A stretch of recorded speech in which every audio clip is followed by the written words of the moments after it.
The engine is starting up.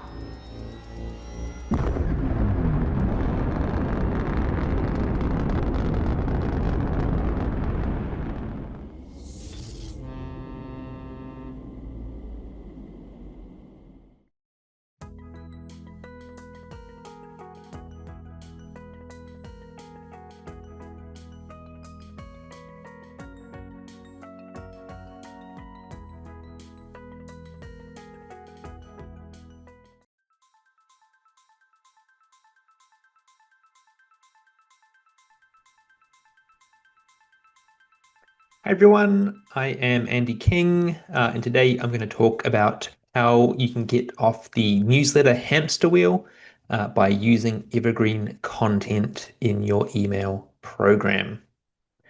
For those of you that don't know me, my name's Andy. I've been wrangling emails since 2007. I'm a Kiwi, but I now live in the Bay Area in California.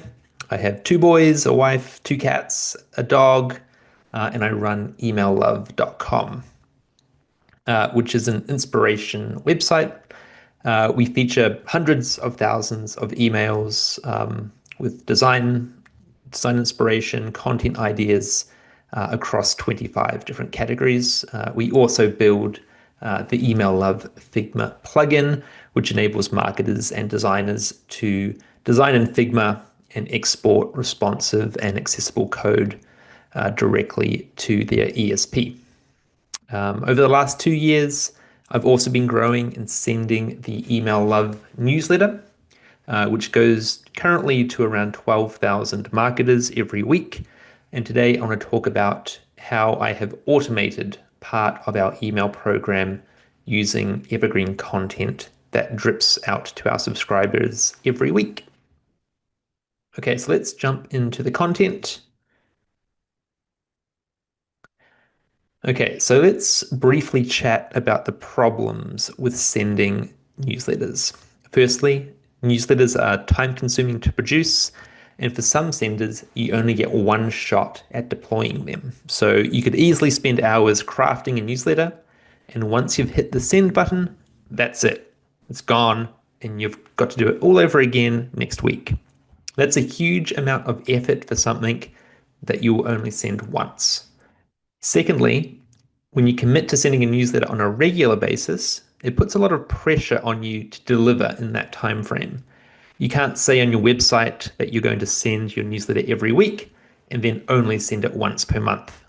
You need to set that expectation and then stick to it to keep your subscribers' trust. And for me, email is a big driver of traffic to emaillove.com. And I've committed to sending weekly. And so I need to deal with the pressure of that commitment and deliver something of value to our subscribers every single week. However, I have a life outside of emaillove.com. Sometimes it's not possible to meet that weekly newsletter commitment.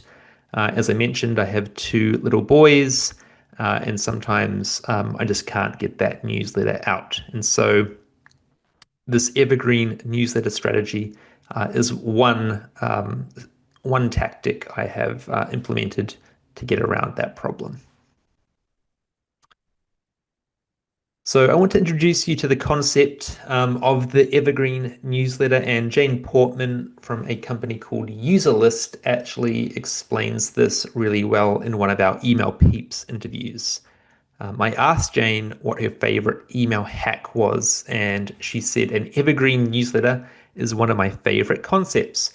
It's a super long email campaign that drips out to your best content every 2 to 4 weeks on autopilot. It can be as long as 1 to 2 years worth of content. Such a setup helps marketers get off the hamster wheel of broadcasting weekly. And this is exactly what I've implemented at EmailLove. So when you join the EmailLove mailing list, you're basically added to this really long welcome journey, which has 7-day delays between each email. So currently we have around 30 emails in the journey, and I add new emails every few months.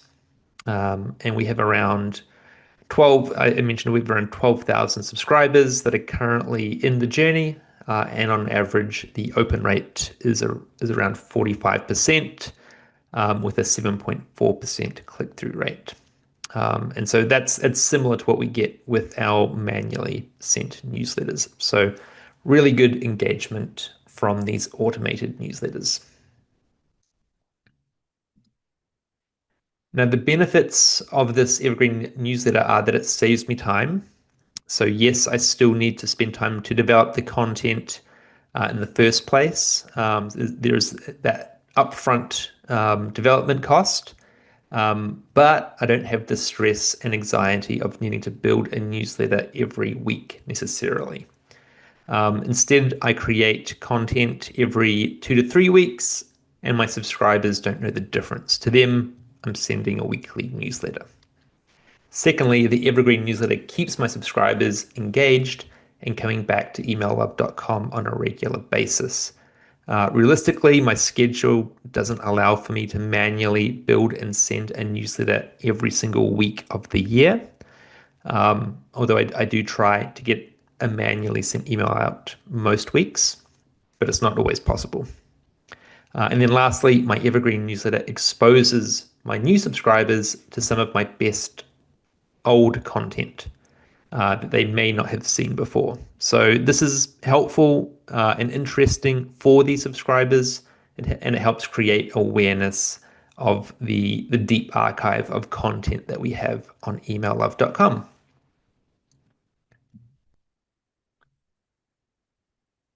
Okay, so this tactic could work for almost any vertical or size of company, from e-commerce to SaaS to publishing, travel, B2B. Anyone with valuable evergreen content could probably and should be using this tactic to keep their subscribers engaged. For example, I created several evergreen newsletters for an e-commerce brand called medmassager.com. They sell therapeutic massages. And MedMassager has a ton of useful and interesting content on their blog. And so I repurposed that content for several newsletters that get sent to the subscribers after they finish the welcome journey. And those emails perform really well in terms of engagement metrics, and they also generate revenue. The funny thing is that most brands already have evergreen content and even produce evergreen emails, but those emails are often sent as a one-shot campaign to existing subscribers. You could actually extend the life of these emails significantly by setting them up as automated emails so that new subscribers can also enjoy them. And if you're struggling for ideas, here are a few examples that I've pulled from emaillove.com. Now, I'm not affiliated with these brands, and some of these emails may already be set up as automations, but I believe most of these emails were set up as one-off campaigns. So let's take a look at these emails. Okay, so here's the MedMassager example that I was talking about. That is a evergreen newsletter that goes out after the welcome program. And here's a great example of a how-to guide from CocoKind. And this actually helps their customers and their subscribers use and get the most out of their products. Again, there's really nothing in here that isn't evergreen. This email would make sense for existing subscribers or people that haven't signed up yet. And I don't know if this is necessarily an automated email.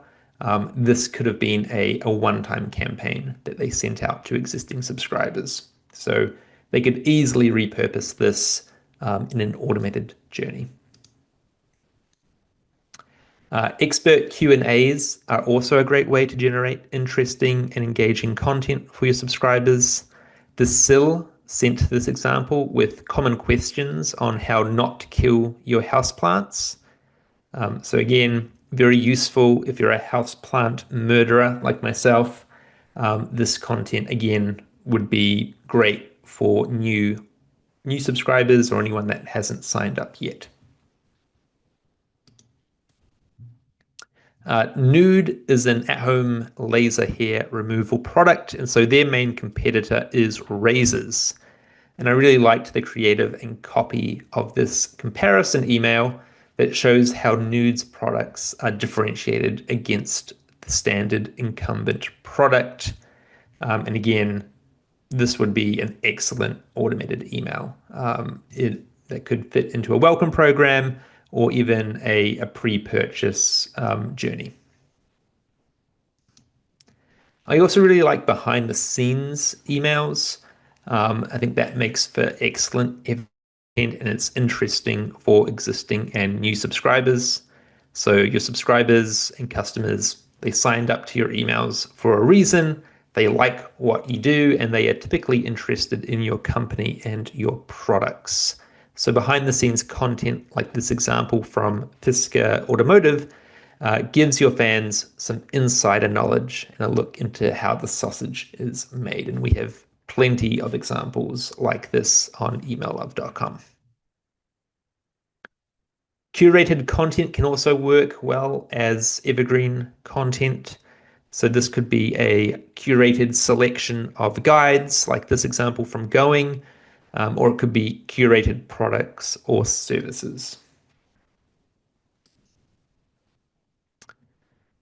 And if your products are slightly new or different in some way, you might have subscribers that are hesitant to buy. So an automated email that handles those objections up front can make excellent evergreen content. This example from Rootless addresses what makes seaweed-based food products special.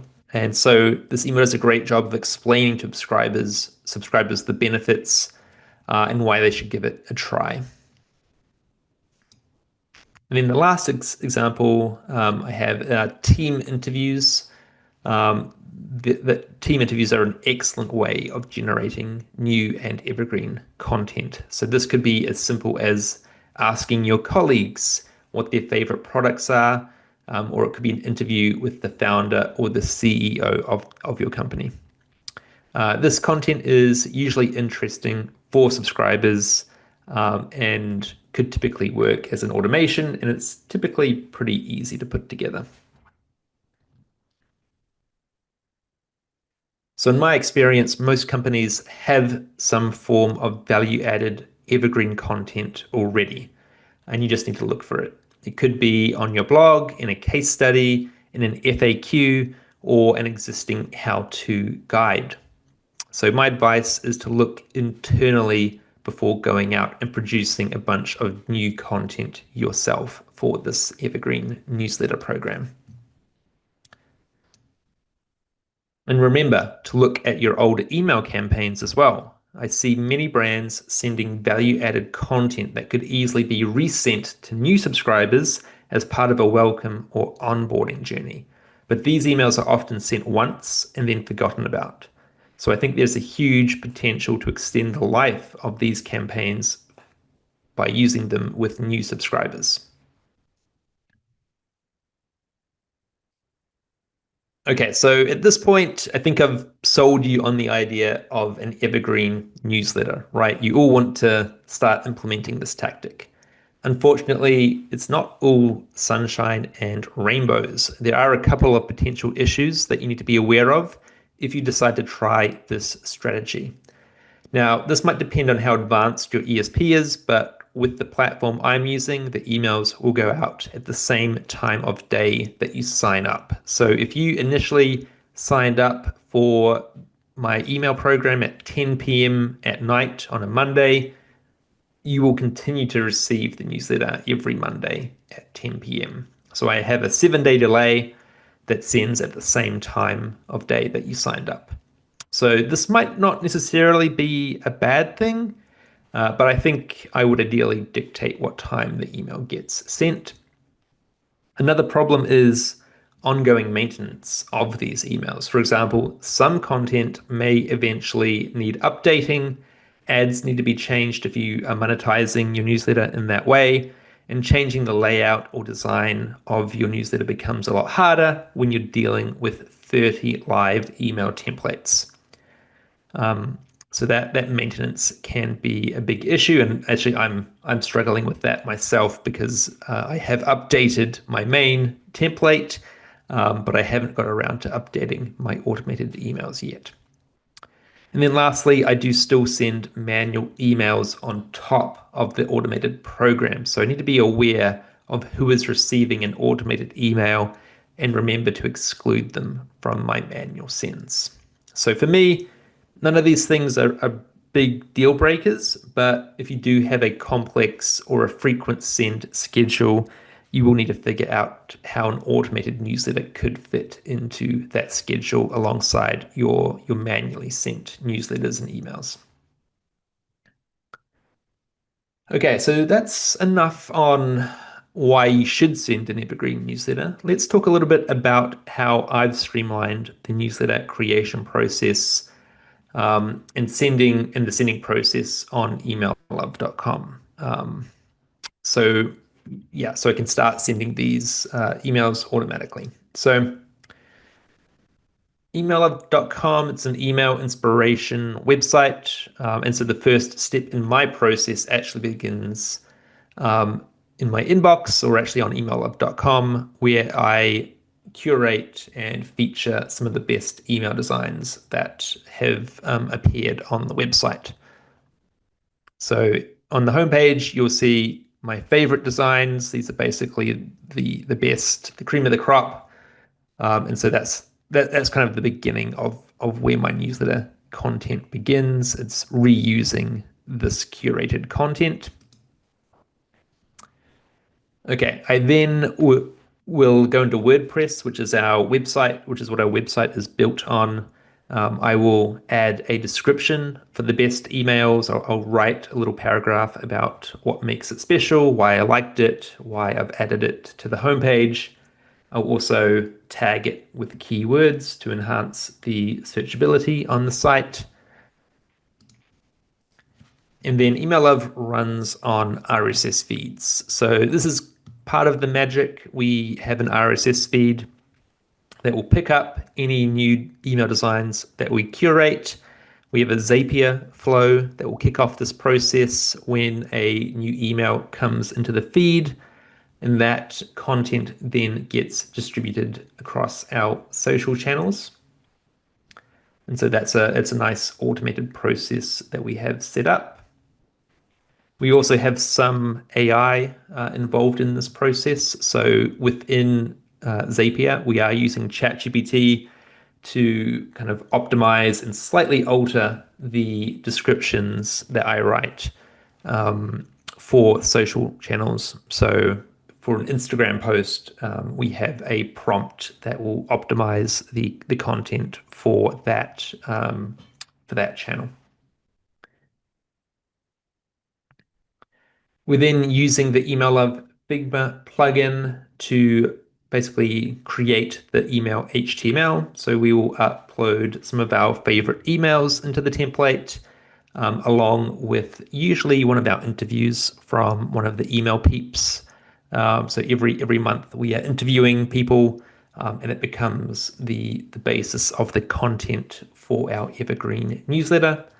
And so that's done inside of Figma, and then using our plugin, we use that to export directly to our ESP. And here it is here. So we upload the email HTML, we test it inside the ESP, and then we add it to a very long journey, which people receive after the initial welcome email. So as I mentioned, there's around 30 emails in this process at the moment. And we have, thousands of people going through each step every week. There is a 7-day delay. And as I mentioned, I still need to update these templates. So that's one of the downsides of this process, right? Maintaining and updating 30 plus emails with a new template or a new design. That's quite a bit of work. So that's just one thing to be aware of, and one of the downsides that I'm personally dealing with this process. But Otherwise, it's going really well. And these emails, although they are in an older template, they still perform really well in terms of opens, clicks, and driving a large amount of traffic to our website. Okay, so the benefits of an evergreen newsletter, let's just recap on that. It's relatively easy to do. Honestly, you could do this on MailChimp. You could do it on, we use MailerLite as our ESP. I think most email platforms these days offer basic um, automated journey capabilities that will let you trigger a series of emails to people that join your list. So I think this is it's an easy tactic that almost everyone should be able to implement with the tools that they already have. I also like that you can build it when you want. You don't need to, you know, I can add new emails to our journey whenever I want. I'm not having to do it every single week. We currently have 30 emails, and next month I might add another one email. Like it's very low effort in terms of that. And then thirdly, I think this is a really good one. You get more from your content. So if you're just sending a newsletter once, that's the end of that newsletter's life. Using this evergreen email strategy, you can extend the life of your content, and you can also expose your new subscribers to some of your existing and older content on your website, which they may have missed or could easily gloss over because it's kind of buried in a year's worth of blog posts, for example. So I think being able to expose people to the breadth of your content on your website is a really good benefit of this. For us at emaillove.com, we have interviews with people going back, 2 years at this point. And so being able to get those interviews in front of our new subscribers is a really big benefit for us. Okay, and that's all I've got. If you want to sign up for our newsletter, just head on over to emaillove.com. You will most probably see our lovely new pop-up if you hit the homepage. Otherwise, we do have a newsletter landing page that you can find in the navigation as well. And if you do sign up, I hope you look forward to receiving a fun and educational weekly newsletter from us. I hope you found this useful, and I'll see you next time. Thanks.